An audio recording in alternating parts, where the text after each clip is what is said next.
Eritrea is a country in the Horn of Africa that has been shaped by a long-standing dictatorship under President Isaias Afwerki.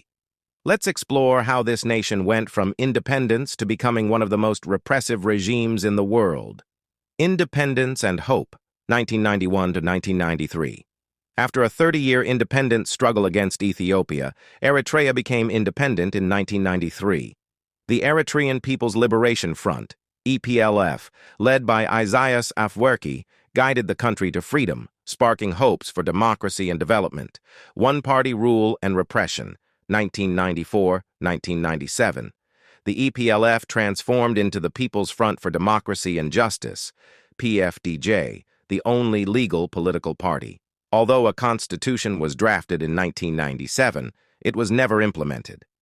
Promises of democracy were left unfulfilled, and the one-party rule was solidified. Suppression of dissent, 2001-present.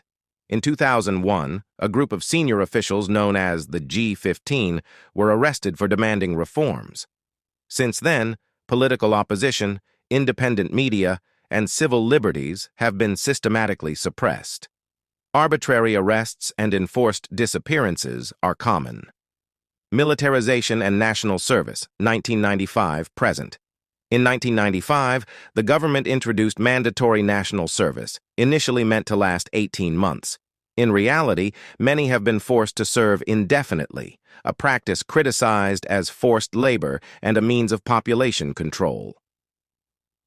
International isolation and human rights violations. Eritrea has faced severe international criticism for widespread human rights abuses. The UN has accused the regime of crimes against humanity, including slavery and torture. The country remains highly isolated, with strict controls on freedom of speech and movement. Recent developments. Despite a peace agreement with Ethiopia in 2018, there have been no significant improvements in human rights. President Isaias Afwerki continues to rule without checks on his power, making Eritrea one of the most repressive regimes in the world. Conclusion. Eritrea's journey from hope to oppression serves as a reminder of the dangers of authoritarian rule and the importance of fighting for human rights and democracy,